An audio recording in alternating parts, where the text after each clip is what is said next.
Hello everyone, welcome back to my channel Learn with Anushka, and I am Anushka. Today's my new topic is conjunctions. So अगर आपने अभी तक मेरे channel को subscribe नहीं किया है तो प्लीज़ उसको सब्सक्राइब कर दीजिए, और हाँ, साथ में एक बेल आइकन दिख रहा होगा, उसको भी प्रेस कर दीजिएगा, जिससे आपको मेरे आने वाली सारी वीडियोस की नोटिफिकेशन सबसे पहले मिल जाएंगी। ओके, तो आज का हमारा जो न्यू टॉपिक है वो है कंजंक्शन। तो हम कंजंक्शन टॉपिक को स्टार्ट करते हैं। सबसे पहले हम देखेंगे डेफिनेशन ऑफ कंजंक्शन, कि डेफिनेशन क्या होती है कंजंक्शन की, और कंजंक्शन का एग्जैक्ट मीनिंग क्या होता है। Word that joins two words, phrases and clauses are called conjunction. वो वर्ड जो टू वर्ड्स को जोड़ता है, टू फ्रेजेस को जोड़ता है और टू क्लॉजेस को जोड़ता है, उस वर्ड को हम कंजंक्शन बोलते हैं। एग्जाम्पल से अच्छी तरह से समझते हैं। आई लाइक कॉफ़ी। आई लाइक कॉफ़ी ये अपने आप में एक इंडिपेंडेंट सेंटेंस है, और आई डोंट लाइक टी ये भी अपने आप में एक इंडिपेंडेंट सेंटेंस है।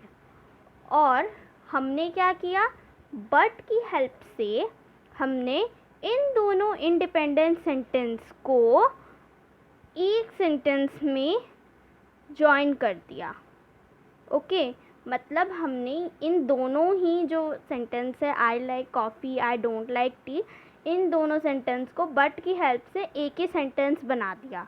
ओके, तो वो वर्ड्स जो टू वर्ड्स को जोड़ते हैं, टू फ्रेजेस को जोड़ते हैं और टू क्लॉजेस को जोड़ते हैं और उनको एक ही सेंटेंस में कंबाइन कर देते हैं, उन वर्ड्स को हम कहते हैं कंजंक्शंस।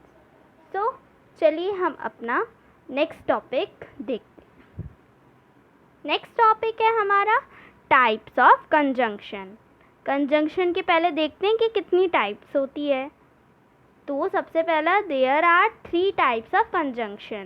कंजंक्शन की 3 टाइप्स होती हैं। कौन कौन सी होती हैं? फर्स्ट होती है कोरिलेटिव कंजंक्शन, सेकंड होती है कोऑर्डिनेटिंग कंजंक्शन, थर्ड होती है सबऑर्डिनेटिंग कंजंक्शन।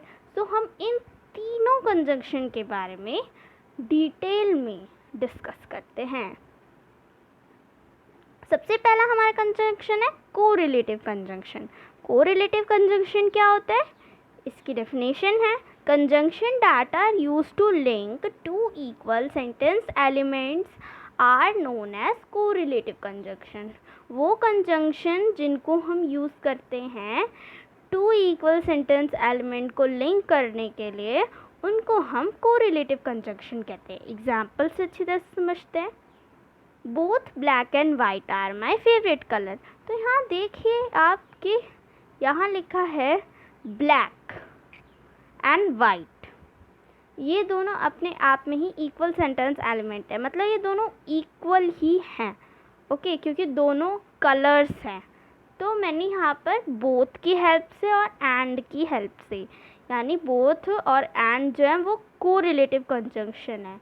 बोथ और एंड की हेल्प से मैंने इन दोनों को लिंक करा और इनका एक ही सेंटेंस बना दिया। ओके, कि मुझे ब्लैक और वाइट दोनों ही कलर पसंद है। ओके, तो ये था कोरिलेटिव कंजंक्शन। अब मैं बताना चाहती हूँ यहाँ पर एक बात, कि जो ये बोथ है, हम कभी कभार सेंटेंस में इसे अकेले भी यूज़ करते हैं।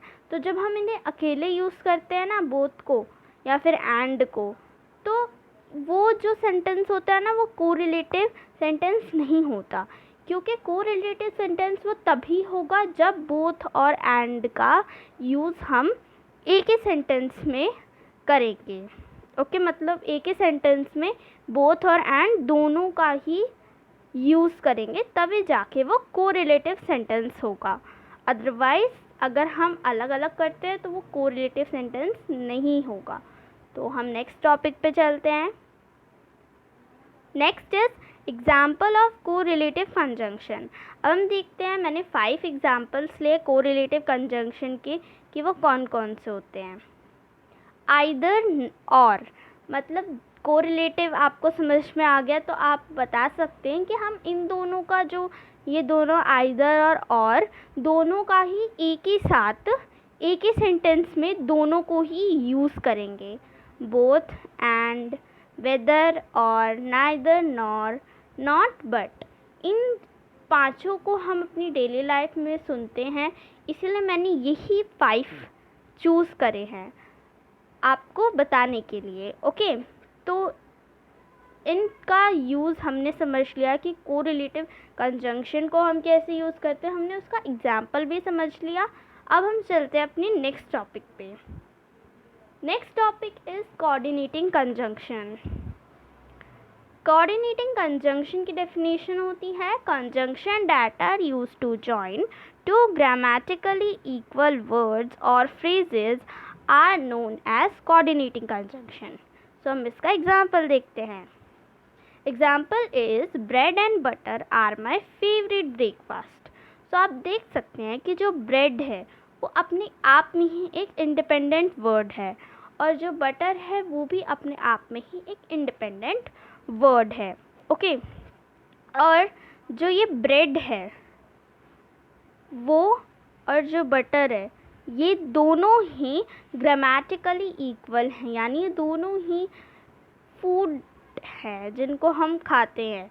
ओके, तो दोनों ही ग्रामेटिकली इक्वल हैं और उनको मैंने एंड की हेल्प से जॉइन कर दिया। ओके, नहीं तो मैं ये भी लिख सकती थी bread are my favourite and butter are my favourite, but मैंने यहाँ क्या लिख दिया, साथ में ही लिख दिया कि bread and butter are my favourite breakfast. Bread and butter मेरे फेवरेट ब्रेकफास्ट है। ओके, तो हमारे को कोई भी डिफ़िकल्टी नहीं हुई सेंटेंस को बनाने में। हमने एक एंड का यूज़ करके ही हमने एक मीनिंगफुल सेंटेंस बना लिया। ओके, तो कोऑर्डिनेटिंग कंजंक्शन के बारे में हमने डिस्कस कर लिया है। अब हम चलते हैं अपने नेक्स्ट टॉपिक पे। Next is subordinating conjunction. Subordinating conjunction की क्या डेफिनेशन होती है? Conjunction that are used to join two words और क्लॉजेस, देन मैंने ब्रैकेट में लिखा है कि describing the relationship between dependent and independent clauses are known as subordinating conjunction. So सबसे पहला डिपेंडेंट क्या होता है? डिपेंडेंट क्लॉज वो होता है जो कंप्लीट होता है। ओके, और इंडिपेंडेंट वो होता है जो कंप्लीट नहीं होता पूरा। ओके, एग्जाम्पल देखते हैं हम। Example is give me a call. Give me a call, आप देख सकते हैं मुझे कॉल करना। ओके, तो ये तो एक डिपेंडेंट सेंटेंस हो गया। ओके, और मैंने इसको कौन से कंजंक्शन से ऐड करा है? Even if. Even if is a subordinating conjunction. Okay, और फिर क्या है हमारा? I forget to do so, मैं भूल जाऊँ तो। पर यहाँ पर आप देख सकते हैं कि ये एक इंडिपेंडेंट सेंटेंस है क्योंकि इसमें ये पूरा कंप्लीट नहीं हो रखा। ओके, मैं भूल जाऊँ तो, मैं क्या भूल जाऊँ, ये तो यहाँ कहीं लिखा ही नहीं है। ओके, तो मतलब सबऑर्डिनेटिंग कंजंक्शन वो होते हैं जो किसी डिपेंडेंट सेंटेंस और इंडिपेंडेंट सेंटेंस को जोड़ते हैं। Okay, give me a call, मुझे कॉल करना, ये तो एक अपना डिपेंडेंट सेंटेंस हो गया। इवन इफ हो गया हमारा subordinating conjunction. I forget to do so, अगर मैं भूल जाऊँ तो ये तो एक इंडिपेंडेंट सेंटेंस हो गया। तो हमने इवन इफ की हेल्प से एक डिपेंडेंट और एक इंडिपेंडेंट क्लॉज को जॉइन कर दिया। ओके, तो ये था हमारा पूरा कंजंक्शन टॉपिक। ओके, अब हमने कंजंक्शन भी ख़त्म कर चुके हैं। तो अगर आपको ये वीडियो अच्छी लगती है तो आप इसको लाइक करना, अपने फ्रेंड्स के साथ भी शेयर करना, और अगर आपको कोई डाउट हो तो आप कमेंट सेक्शन में लिख सकते हैं कि आपको क्या डाउट है, और ज़रूर बताइएगा कमेंट सेक्शन में कि वीडियो आपको कैसी लगी। So till then take care and bye bye.